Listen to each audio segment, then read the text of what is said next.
Hi, this is Amulya. I got a rank of 195 in May INI 2026. I just want to thank the entire team of DBMCI for providing this face-to-face classes for us. To be talking about that, it's a more simpler and easier way for you to approach studying. To a person like me who didn't have discipline before, I think this was a custom-made thing where staff, including the teachers, professors, and everybody else are involved and putting more efforts than you to provide all this to the students. So I think that was a major turning point to me in getting this rank. Talking about TND, I think after face-to-face classes, that was the most lovely thing that happened to me, because I always enjoyed sitting in the classrooms, and TNDs were those sessions where the unknown doubts that you already had were automatically clarified just attending the live sessions or even the recorded ones too. I think TND is just like cherry on the top to someone who wants to really understand the topic that we have already known but still not sure of knowing that again. Among the classes that were my all-time favorite, it was Ashwani sir's anatomy classes, which he made all the topics so 3D visualized that anatomy was no more difficult to me. And Praveen sir's pathology notes was so concise and to the point that active recall was so easy at the time of exams. And Jay sir's flow charts in surgery, it might be trauma or surgical management, it really helped me go through the entire surgery notes in 4 to 5 hours. And Nazir sir's micro notes was so crisp and clear that I could go through that in maybe 2 hours. So I think having those notes which are not lengthy and which help you revise in a quick manner, that's what is really required during the last few days. Coming to revisions and how to concise everything in the last few days, it's actually impossible to cover all 19 subjects. So what I did was, during the normal revisions that we used to do, in the whole book, our brain always knows that what we tend to miss, and it's the same thing that we miss every single time we read it. So what I used to do was, in the starting of the book, I used to note down those topics which I used to always forget. For example, in physiology, there are 2 to 3 concepts that I always forget. So it's good to note it down in the first page only, so that by the end, during the exam time, if at all you don't have time to revise the whole subject, at least going through that which you always tend to forget and which are always asked in the exam are actually well covered. And during my last few days, I read a pharma, physio, all in an integrated way. For example, I take CVS, I used to cover everything together. Medicine of CVS, physio of CVS, pharma of CVS. So I think that will give you a flow in studying one system throughout.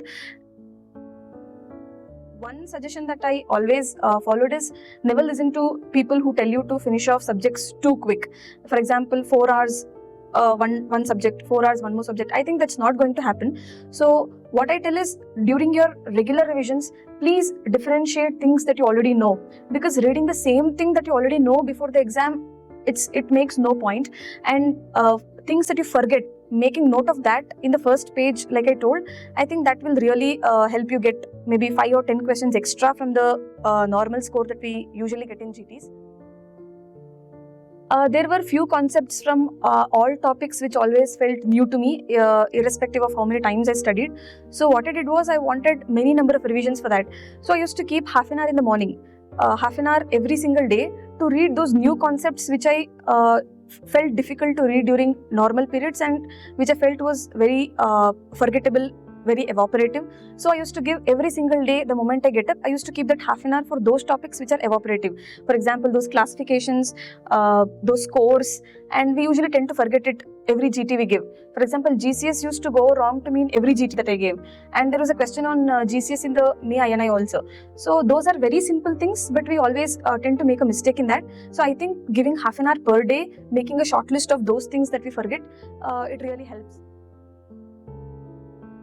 I didn't have any 20th notebook as such. I used to always add on to the main notes, so that by the end of, maybe we have last 1 week for May INI, I don't think I had time to go through 20th notebook again. So what I used to do was, GTs were started way before, like during Jan or February. So whatever mistakes were done, I used to write it down in the main notes and mark by writing it as GT, so that the next time I read the same notes again, I'll be aware that, okay, this question was asked in the GT. So that's how any new concept that you learn, maybe in the GT or you watch some other videos for extra knowledge, I think rather than making a separate notes for it where your brain already knows that okay, this is a 20th notebook and there is more burden on it, I think adding to the main notes would give me an advantage rather than making a new notes. Last 1 week for me and I, as this exam usually is based on first and second year topics, I finished off all my final year topics from maybe 10 days prior, and the last 9 to 10 days were kept to first and second year subjects, and I didn't hurry up in an order to finish off the subjects entirely, because hurrying up may fog your brain and not give you sufficient time for the brain to analyze what you're studying. So there is no need to rush things off. The day prior to the exam, I think maybe giving 5 or 6 hours the previous day to things that you forget the most, like staging of cancers, like the scores, the numericals that you want to know, that would actually help out. One thing is, there is actually nothing to be scared of, because professors here are really helpful.